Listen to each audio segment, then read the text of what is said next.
Thank you. And first of all, thank you for calling me to Bangalore.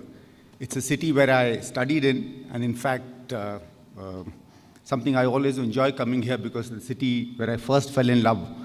And unfortunately, it was a one-sided part. But anyway, that's been a part of my happy but otherwise tragic young life. I think where I come from in this debate is, I'm not a debater, I'm not an academician, I'm not as erudite as my dear friend Ovesi or the others. So I look at it purely from a very practical point of view. I fought elections. In fact, my first brush with elections was in the 1977 elections when I was still a student in Bangalore. It was that historic election when Mrs. Gandhi was wiped out. And that was the time when I had a little bit of a brush with elections. And ever since that, 2 or 3 times I've stood myself, and then I've been involved in various election processes.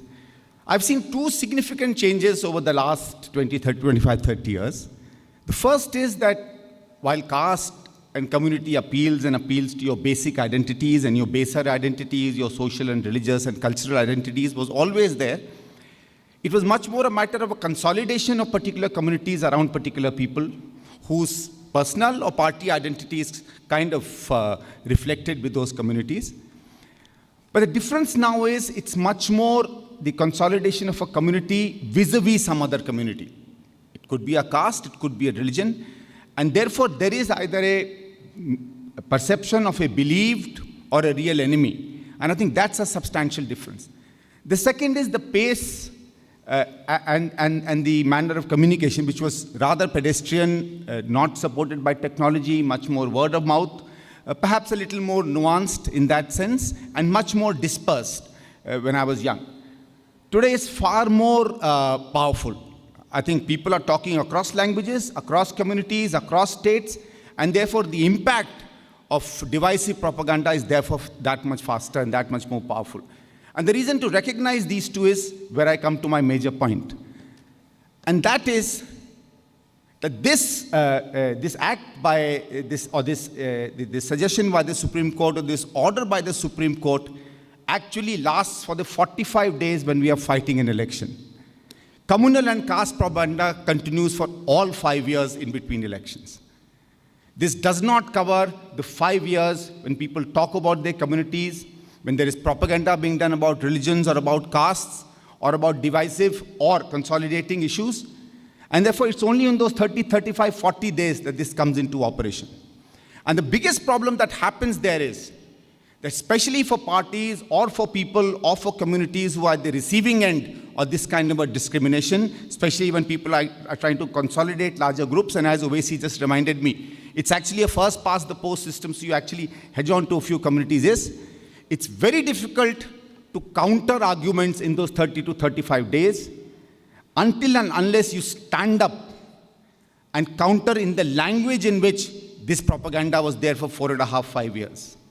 Until and unless we stand up on stage, and if I have an opposition to an issue of Hindu consolidation or the concept of Hindutva or the idea of the Hindu Rashtra, those 4.5 years are being done in enclaves and in places where I don't have an opportunity to counter it.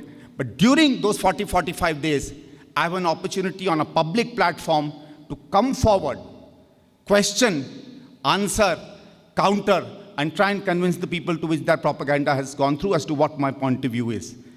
I think that is fairness. It is being fair.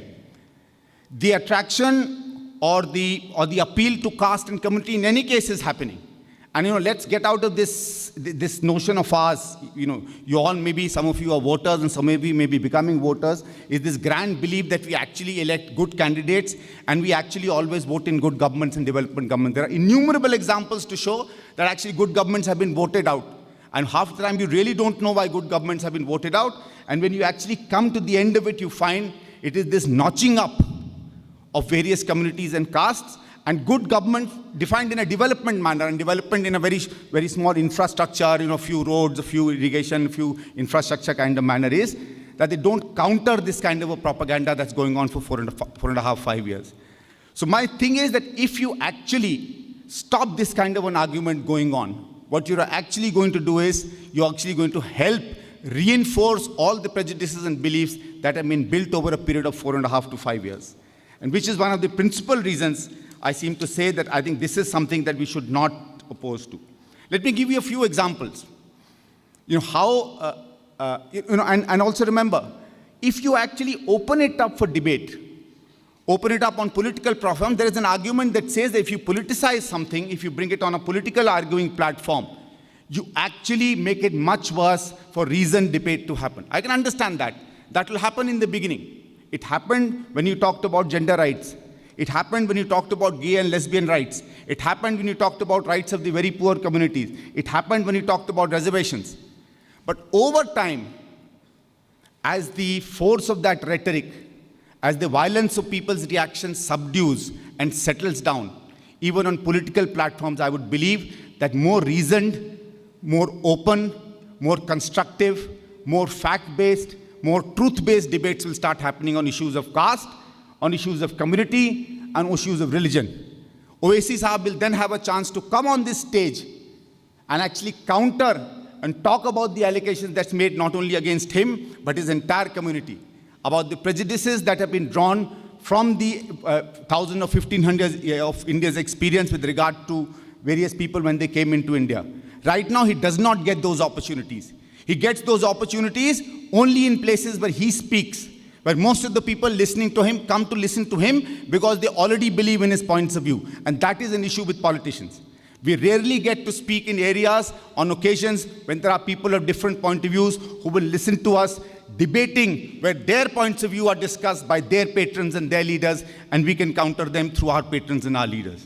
And I think that is why, if you actually believe that politics is in the realm and the art of possible, politics is something which we actually fight on the ground, not without rules, I think it's important that these kind of rules, however elegant they may be, however nice sounding they may be, however progressive looking they may be, they're actually distorting the process of good politics. You cannot remain caste and community out of politics. I think to discuss them is important.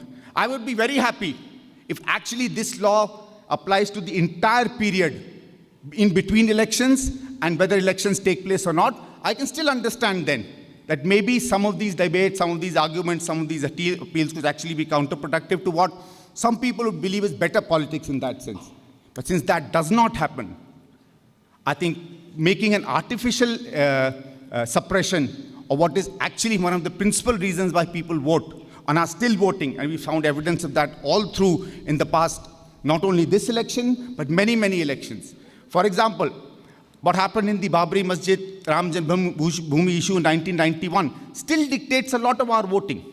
And I think if you don't debate that in the nuances, in the language, in the idioms, in the arguments with which people who are fundamentally on both sides, if you don't argue that out in public places, how will you ultimately come to perhaps a more just, a more nuanced position that you will be able to convey to the people of India? Thank you very much.